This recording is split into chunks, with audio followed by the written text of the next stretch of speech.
Olá, professora! Olá, professor! Essa videoaula tem o objetivo de apoiar o trabalho com o livro Alguma Poesia, do Carlos Drummond de Andrade. A videoaula está dividida em 5 blocos. No primeiro deles, vamos tratar da contribuição dessa obra na formação dos estudantes. Na segunda, as propostas de atividade 1. Na terceira, as propostas de atividade 2. Na quarta parte, o aprofundamento. E na quinta, vamos indicar referências de obras complementares para apoiar a leitura desse livro. Ler alguma poesia com os estudantes do novo ensino médio é fundamental por 2 motivos principais. O primeiro deles é os estudantes poderem ter contato com a própria poesia, que por meio de uma nova linguagem pode fazer com que eles enxerguem a língua e enxerguem o mundo de maneira diferente. É importante ter contato com a poesia e desenvolver estratégias leitoras para aprender a ler poesia. Além disso, é muito importante ter contato com esse poeta tão relevante para a literatura brasileira, o Carlos Drummond de Andrade. Alguma Poesia, lançado em 1930, é o livro de estreia do autor. E ele foi muito importante para a recepção da obra dele, é importante até hoje, e influenciou também a maneira como a gente enxerga esse autor posteriormente. Ler alguma poesia coloca os estudantes do ensino médio em contato com poemas muito emblemáticos da literatura brasileira e da obra desse poeta. O Poema de Sete Faces, o Quadrilha, o Cidadezinha Qualquer, No Meio do Caminho, são poemas que fazem parte da nossa cultura e do repertório de todos os brasileiros. E é direito dos estudantes do ensino médio terem acesso a esse repertório cultural. Alguma Poesia oferece também a possibilidade de estudarem um período histórico da literatura muito importante, muito relevante, que é o modernismo. O modernismo rompeu com as estruturas da literatura no Brasil durante o começo do século XX e as suas conquistas impactam a literatura até hoje.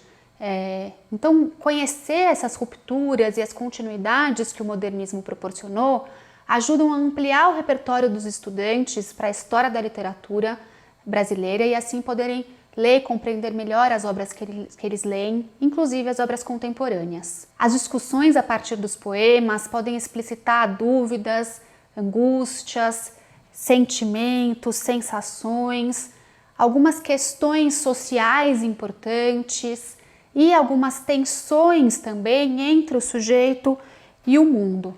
O livro pode contribuir, então, para que os jovens reflitam sobre a própria inserção no mundo e sobre as práticas cidadãs. Antes de entrar na leitura propriamente dita do livro, na pré-leitura, é conveniente conversar um pouco com os alunos sobre o que eles já conhecem sobre poesia, que experiências eles já tiveram, se leram já outros livros. É possível, inclusive, promover uma roda de leitura de poesia de maneira geral. Também é interessante que os alunos possam explorar livremente o livro, a capa, a quarta capa, o sumário, e que eles, inclusive, possam ler sozinhos ali alguns poemas que interessem, sem serem muito dirigidos. Na etapa da leitura, é importante planejar diferentes estratégias para dar conta de ler com os alunos os 49 poemas desse livro. São textos breves, mas são numerosos. E é preciso variar as estratégias e variar os agrupamentos. É preciso também tomar cuidado para não cair numa tentação de dar explicações totalizadoras sobre os poemas do livro. É comum que os estudantes perguntem, mas o que esse poema quer dizer? E a gente, como professor, pode ficar com vontade de responder o que o poema quer dizer. Mas é importante ensinar os alunos a construírem as interpretações para o poema, construírem as próprias interpretações e poderem, inclusive, se questionar e ter leituras mais abertas sobre poemas. Na etapa do pós-leitura, sugerimos encaminhar a leitura do pós-fácil do Elcanaã Ferraz, Alguma Cambalhota. É possível ler o pós-fácil inteiro junto com os estudantes ou ler apenas um pedaço dele e depois deixar o pós-fácil como um material de consulta interessante. Detalhes dessa proposta também podem ser consultados no manual do professor. Itabira, que é a cidade natal de Carlos Drummond de Andrade, comparece muito frequentemente em sua poesia. E é uma cidade muito importante para a mineração no Brasil. Então, a gente propõe um estudo a respeito das relações entre o Carlos Drummond de Andrade e a história da mineração no país. Na pré-leitura, é possível propor aos estudantes uma pesquisa sobre Itabira com foco justamente nas questões da mineração e uma exposição em um mural que compartilhe informações que os grupos coletem e imagens dessa cidade e da mineração no país.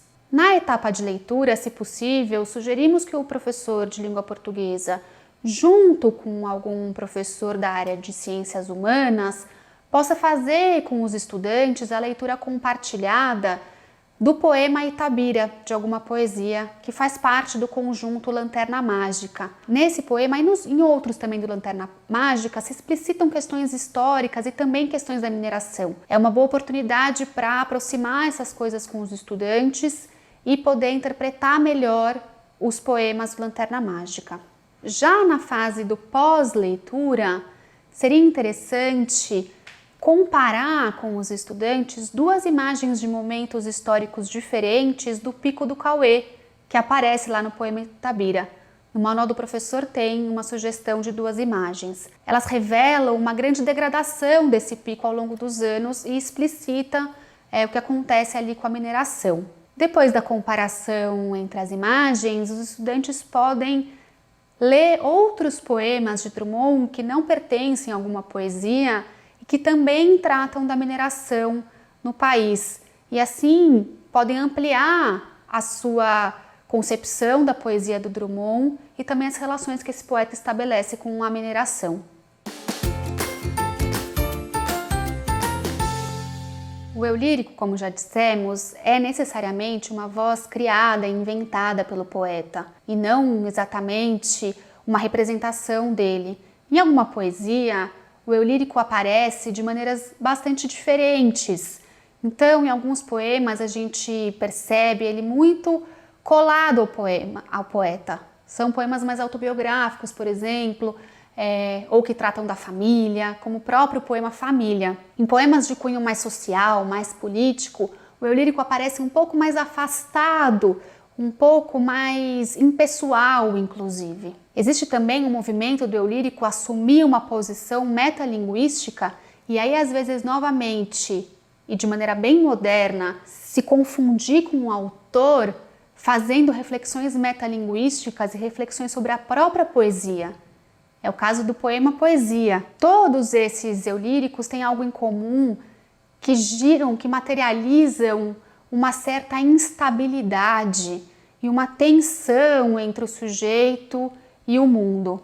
O eu lírico se enxerga, então, a si mesmo e ao mundo de forma instável e de forma complexa.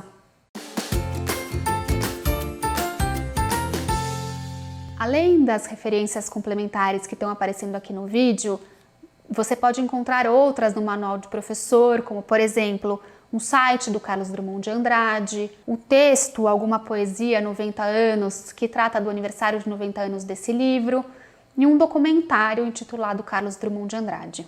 Obrigada, espero que essa videoaula tenha ajudado e desejo a todos boas aulas e boas leituras.